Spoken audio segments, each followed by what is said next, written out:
to Money Talks. I'm Cathy Yang, your intel on the Philippine markets and the economy. In the headlines, Filipinos' concern over corruption reaches record highs amid protests and probes, according to Okta research, as calls grow in response to scrap the current 12% value-added tax. We speak with former Finance Secretary Gary Tebes and JP Rivera of the Philippine Institute for Development Studies on their views. The Energy Regulatory Commission approves a new feed-in tariff allowance rate, which may increase electricity rates. And the glitter of gold. The precious metal has surged over 60% so far this year, driven by economic uncertainty and geopolitical tensions. We'll take a deep dive.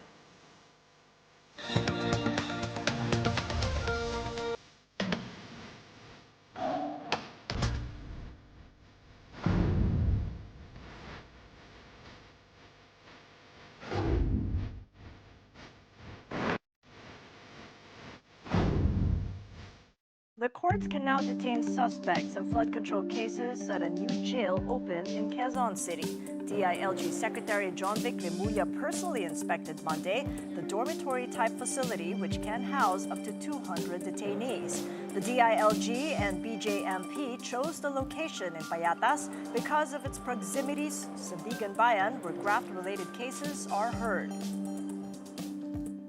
It is a deliberate effort of the Marcos administration to show that justice will be served to those who violated the law. Pinapakita namin na handa kami. Pinapakita namin na walang special treatment. Papakita namin na yung hinahanap ng tao, hinihanap ng tao na pananagutan, mabibigay namin. Meantime, the Sandigan Bayan has begun clearing its dockets as it expects a torrent of cases tied to the corruption scandal. Ombudsman Boying Remulla says he has received word that the anti-graft court is drafting new rules to expedite the filing of cases and shorten trial duration. The Ombudsman is starting its preliminary investigation on ghost flood works in Oriental Mindoro and Bulacan. Napakalaking pera ang nawala dito at napakasakit yan sa bawat Pilipino. I will seek the advice of the judiciary on this matter. Kasi nga, they have decided cases before in the Sandigan Bayan where restitution became an issue. Ang conflict of interest kasi, cases, very interesting yan. Bakit ka mangongontrata sa sarili mong distrito? Kahit good faith ka dyan, foul pa rin eh. Over at the Senate, Senator Ping Lacson warns Senate President Tito Soto that a leadership coup is imminent if he returns as Blue Ribbon Panel Chair. As for comment, Soto simply says he has nothing to fear. The Senate Finance Committee has begun deliberations of DPWH's 2026 proposed budget, and senators warn that it will further slash the agency's funding after discovering red flags, including unspecified locations and overpricing. Dizon says he's tailoring the budget to the best of his ability, given that he only started work in September. We have to go through it region by region. Na ang presyo po ng mga materyales, simento, bakal, at iba pa, ay iba-iba kada rehiyon. Iba po ang presyo sa NCR, iba po ang presyo sa Cebu, iba po ang presyo sa Palawan, iba po ang presyo sa Mindoro. Pero, clearly po, merong overprice. We will submit the list and please help us po. Also, especially moving forward as we try to fix this. Clearly, it's a broken system, Mr. Chairman. It's been broken for some time now. As you said, maybe even decades.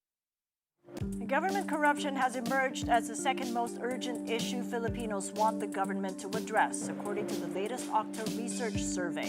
The survey results released Monday showed that concern over corruption rose from 13% in July to 31% in September, the highest level recorded since 2021. Okta President Ranjit Rai says growing public outrage fueled by corruption-related protests and ongoing investigations into flood control projects likely drove the spike in concern. Rai adds that Filipinos are no longer expressing anger alone, but demanding accountability and institutional reforms to prevent further misuse of public funds.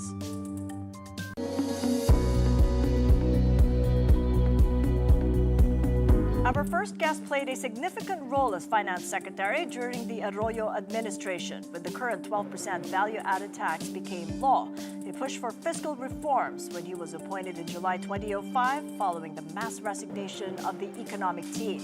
Prior to his finance secretary role, he served as three-term congressman representing the 3rd District of Negros Oriental. He currently writes for The Inquirer as a columnist. Please welcome Gary Tevez. Good seeing you, Sec Gary. Welcome back to the program. Thank you very much, Cathy, for inviting me. And I appreciate your call. I'll try to answer your questions as much as possible. Indeed, and a lot of answers we're needing. First up, what do you make of Octa's latest research of Filipinos' concern over corruption reaching record highs? Well, it's quite surprising before, because as you mentioned, it was not among the top 5, but lately, because of what is happening, I guess we really have to pay attention to it. It's now number 2 after managing inflation. So any policy should really be addressing the urgent and important needs of Filipinos. And paying attention, people are angry. And there are those saying they don't want to pay taxes because it's not getting spent for the right reasons. How do you argue against that? That's true. I mean, similar to countries all over the world, they don't mind paying taxes if they see the results of what they pay. And that's why it's very challenging now for the government to raise new taxes. We have to focus on how we spend the resources that are available to the maximum and reduce the level of wastage and corruption as much as possible as well. No. Yeah, because of that disconnect, people are picking on the VAT now, and it's drawing many different views. I brought it up yesterday with Dr. Jess Estanislao, also former finance minister, and days before with Kong Lian Leviste, because he pushed for a reduction. Let's listen to them both. Well, I would not reduce. That's not where the problem is. The problem is in the use of the funds that we have collected. By reducing the VAT, it's a Band-Aid type of solution, and it does not help you for the long term. Keep it there, but make sure that every peso that we collect is spent according to the priorities that have been agreed by the Cabinet Committee and approved by the President, and therefore submitted. That's how the whole process is.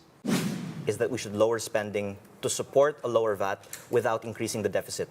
Lowering the VAT by 2% will decrease revenues by 200 billion pesos, more or less. So if you're saying that we don't have space to lower spending by 200 billion pesos, then I would agree that we can't lower the VAT. So what do you think, Sec Gary? It was during your term as finance secretary that the 12% VAT became law in 2005 and then implemented starting February the following year. Yes, I agree with both Secretary Jess and Congressman Leviste. The estimate of the Department of Finance is even larger than what Congressman Leviste said, about 330 billion. But whether it's 200 or 330, it's really a big sacrifice, a big loss if that is waived or taken away. I agree with both of them that we'd rather focus on making sure that we spend our resources properly and that we monitor it. And this is going to be the very, very important concern. And we all have to work very hard to make sure that what Jess said, every peso counts. And indeed, that's what we're doing with the 2026 national budget now making its way to the Senate for deliberations. As we all know, the House approved the General Appropriations Bill last week. And you noted in your recent column a ballooning amount of unprogrammed allocations in the past 2 years. Is that still the case in the 2026 national budget, Sec Gary, pre and post House approval? The 2026 budget, as approved by the House, has a smaller amount of unprogrammed appropriations. Based on newspaper reports, I think it's in the level of about 200 to 250. Actually, historically, the unprogrammed appropriation should really not be more than 5%. If it's about 200, 250, it's about 3 to 3.5%. That is still manageable. But we have to take a look at how the unprogrammed appropriations took place. Because when the president, through the Secretary of Budget and Management, submits the budget sometime after the State of the Nation address, there is really that component, what we call unprogrammed appropriations. And the budget secretary should explain what are those items. And it's normal, Cathy, because like any corporation, the budget is prepared so many months in advance, and there are possible changes in assumptions. So this contingency should be allowed. And besides, and program appropriations can only be funded if and when the government is able to collect additional revenues outside of what was originally assumed. So a reasonable amount is okay, but we may have to make sure how that took place, because in the past, and that's why it ballooned. Unfortunately, Congress extracted or removed some of the items from the program appropriations, those with definite sources of funds, to unprogram. So that's why over time it went as high as 13 to 15%. I believe it was in 2023 and 2024. So those are the things that the president, the Congress would look into and try to have collective wisdom on how to handle the unprogrammed appropriations. And that collective wisdom, when it comes to the Senate President, Tito Soto himself, means that senators are now keen to scrap all the unprogrammed allocations except for the foreign assisted projects. This is also what you've been recommending, even before the House approved what it did. I think there's a need to reflect on it further. Let's try to wait. And LEDAC would come into the picture, the Legislative Executive Development Advisory Council, Cathy, because here you can have, I would say, an interaction, a more thoughtful discussion on how to handle the unprogrammed appropriations. I think there's really room for some, not only foreign assisted projects, there are some good health, education-related projects. We have to make sure that they can be funded at the right time. But let's not scrap them altogether. No. And in the meantime, the People's Budget Coalition is asking for more transparency. The Blockchain Association of the Philippines wants to put the DPWH budget on the blockchain. What do you think it will take to get people's trust back? Are these enough? It's very important, and that's why there is a newspaper report that the civil society should be given a day or two to go through the proposed 26 general appropriations budget, and before it reaches the bicameral committee. And I think we should listen to them. They might have some very important suggestions as well, of course, during the BICAM, no? But we should listen to them. Just as a final point, Sec Gary, just looking back, when you assumed the FinSec role in 2005, it was a tumultuous time for the Arroyo administration because of the Hello Garci scandal. You pushed for fiscal reform at a time of turmoil. So what kind of reform would you like to see as the country faces its biggest public governance hurdle by far? Well, in the budgetary process, Cathy, there's still room for improvement.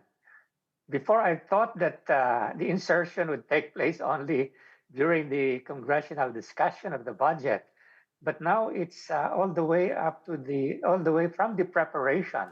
So I thought maybe there's a need for the president and the secretary of budget to beef up a team that will evaluate these projects, starting from the Department of Public Works and Highways, and not just accept them in toto. So I think we can probably do a number of things. Either hire a few people on a project cost basis, so it will not be too expensive. We can tap the good students from state colleges and universities because anyway, they're tuition free. We can consider through an executive order allowing or asking those who will take licensure examinations to help the government initially in the budget preparation. And the other important thing is in the budget implementation and monitoring, where we have found so many ghost projects, substandard projects. So these are the things that can help. And I'm saying that the preventive side is very important rather than just the curative side, and continue with the transparency that has been advocated and I think already approved by both houses and in Congress. I think they need a formal resolution to that. But anyway, let's start it really this year. And the president reiterated that let's start off and see what happens during the bicameral discussion. All right. Well, so much work to do, but it's a good place to start. Sec Gary, thank you so much for your insights. Sec Gary Teves, the former finance secretary there. Consumers may see higher electricity bills starting November as the Energy Regulatory Commission approves a new feed-in tariff allowance rate. ERC Chair and CEO Francis Juan says the new rate is 20 centavos per kilowatt hour, up from nearly 12 centavos previously. The feed-in tariff allowance is a uniform charge bill to all on-grid power consumers to fund renewable energy producers. The ERC said the increase will help cover outstanding payments and maintain a small buffer to prevent future payment delays to renewable energy developers. You're watching Money Talks. Coming up, the government says a slowdown in luxury spending may actually help the economy. We'll find out how. And our conversation on fiscal reforms with JP Rivera of the Philippine Institute for Development Studies comes next. Keep it here on One News.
Welcome back to Money Talks. I'm Cathy Yang. In our continuing discussion on fiscal reforms, our next guest warns that removing the 12% VAT could be economically risky. Let's ask him why. John Paulo Rivera is Senior Research Fellow of the Philippine Institute for Development Studies and joins us now in the studio.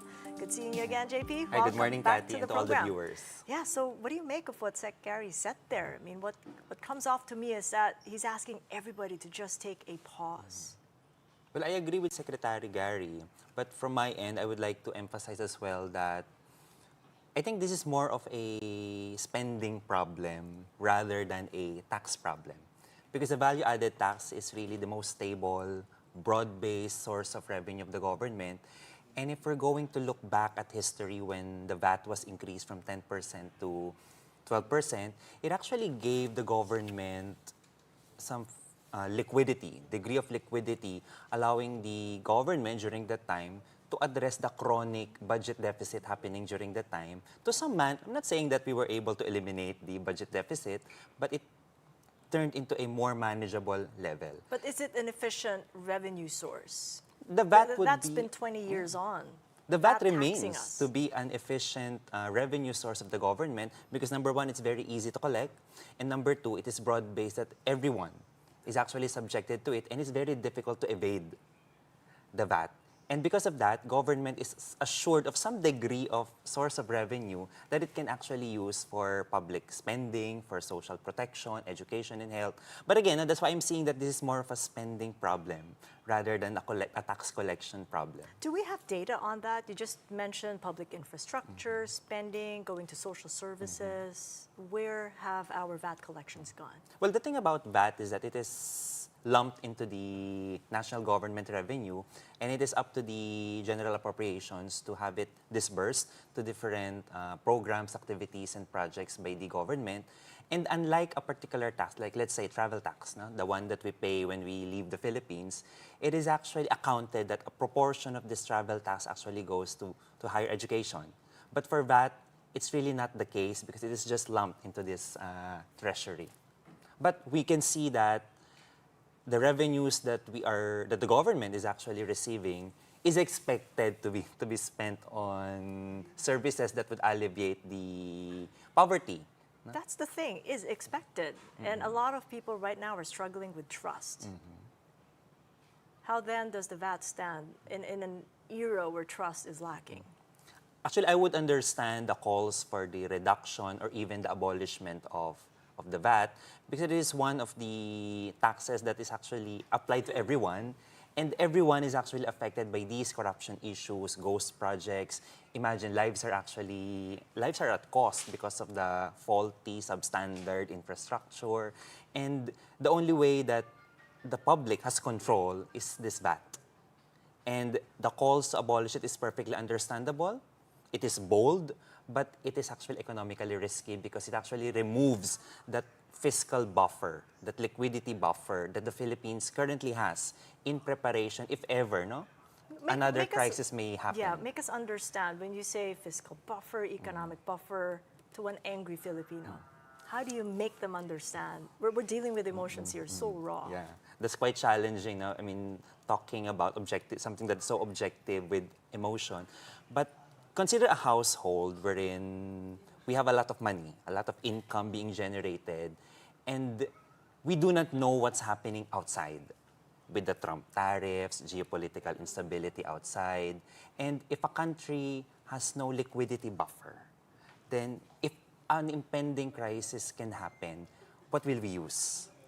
In 2008, when the global financial crisis happened, the increase in VAT from 10 to 12% actually gave the Philippines this liquidity buffer. Other countries were implementing austerity measures, but the Philippines still managed to post positive growth during those years, and we were not able, we were covered, no? from the ill effects of the crisis, allowing us to continue providing public services, continuing the infrastructure, and all other government projects leading to the next administration. And that liquidity buffer saved the country from further problems as caused by the crisis. Let's flip that, because it appears that the bigger risk right now, if you ask some of those that I speak with, it's really what's happening here, not overseas. Can VAT save us from what's going on right now? At worst case scenario, we don't get what we need. The people don't get the accountability that they're asking for. Well, the VAT cannot fully save us. It can only do so much. But then it gives us some steps ahead to be able to counter any internal or external threats that may happen to the economy. That's why this is really an issue of good governance. If those in power are able to spend the taxes wisely, according to what your interview yesterday, spend it on the programs, on the national developmental programs of the government, then we can expect greater productivity. And the trust of the public, even investors, would be restored. Trust in governance and trust in the economy. Well, thanks so much for putting that into perspective, JP. I much appreciate it. Thank you so much. JP Rivera of PIDS. Well, President Marcos leads the launch of the Toll Collection System Interoperability Project, or 1RFID, all tollways this morning. Joining the President in Calamba City, Laguna, are Acting DOTR Chief Giovanni Lopez, Metro Pacific Tollways Chair Manuel V. Pangilinan, and San Miguel Corp Tollways Chair Ramon Ang. Through this initiative, motorists can now use a single RFID sticker to access major tollways such as NLEX, SLEX, TIPLEX, SCTEX, and CALAX. Until then, MPTC Tollways is subscribed under the RFID provider EasyTrip, while SMC Tollways uses AutoSuite. Mr. Marcos acknowledges the long road ahead to simplifying cross-border travel. It took us 8 years to get to this point. We are trying to emulate some of the systems that many of us who travel abroad have seen and take public transport have seen that will make things easier for our commuters and for all the people who use all of these highways. The Philippines' balance of payments surplus narrowed year-on-year in September. Preliminary data from the Bangko Sentral showed an $82 million surplus, down from $3.5 billion a year ago and $359 million in August, marking the second straight month of surplus. The central bank said the surplus reflected its investment income abroad and the government's foreign currency deposits with the BSP. For the third quarter, the BOP posted a $274 million surplus, down from last year's $3.7 billion. Still, the BSP expects the full-year balance of payments to post a $6.9 billion deficit, equivalent to 1.4% of GDP. The Department of Economy, Planning and Development says a slowdown in luxury spending may actually help the economy as demand could shift toward locally made goods. DepDev Secretary Arsenio Balisacan said imported luxury items create little domestic activity, so a reduced demand could benefit local industries. He made the comment amid heightened public scrutiny of lavish lifestyles linked to the ongoing flood control corruption probe. RCBC Chief Economist Michael Ricafort told the business world tighter anti-corruption measures could cool spending on luxury cars, homes, and other high-end goods, though legitimate wealth and foreign buyers will likely keep demand afloat. U.S. stocks have climbed to near record highs Monday on the back of easing U.S.-China tensions and optimism the government shutdown will end this week. The Nasdaq rose by 0.33%, S&P 500 jumped 1.1%, and the Dow advanced over 1%. The volatility in the bond market still on the rise due to trade water jitters, with benchmark 10-year Treasury yields declining 3.986%. As for gold prices, they've hit another record, settling at $4,336 per troy ounce. U.S. futures are looking little changed after Monday's rally. The Dow, the S&P, and Nasdaq all up by 0.1% each. And Asian markets are tracking Wall Street. On gains this Tuesday, South Korea's Kospi up nearly 2%. Japan's Nikkei 225, ending on a record high yesterday, now rises by 1%. And Australia's ASX 200 climbs by 0.9%. And a quick check on our own markets. PSEI opens this Tuesday higher by nearly 0.5%, 6,113. No fresh leads on site, keeping the boards in the red Monday, down by 0.1%. The broader All Shares Index also down by 0.1%, with sectoral gauges mostly slipping. As for the Philippine peso, it opens today a tad stronger, 58.15 to the dollar. The peso went virtually unchanged, falling by just a centavo to 58.17 against the greenback. And the 10-year government bond yields have ticked down to 5.922%.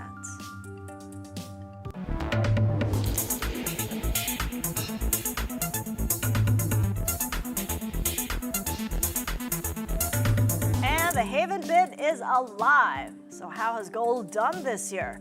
One look at this chart and you know what's going on there. The precious metal has just risen so much, surging over 60% so far this year, driven by the economic uncertainty and geopolitical tensions. In January, we started gold at $2,624 per ounce, and it's risen unfettered by $4,200 by this month. Investors have turned to gold as a haven asset amid global instability, says Ron Acoba of Trading Edge. While expectations of U.S. interest rate cuts have reduced the cost of holding non-yielding assets like gold, a weakening U.S. dollar has also boosted the appeal of this precious metal. Technically, though, says Acoba, gold may be poised for a short-term pullback as momentum indicators suggest the price of gold is looking overbought. Until then, the Haven bid is still intact for this precious metal, given the uncertainties here and overseas. A lot of shine for a morning. That is it for Money Talks. I'm Cathy Yang. Catch us again tomorrow, 9:30 a.m. Kapatid, we are One News. All the sides, all the time. Have a great day ahead.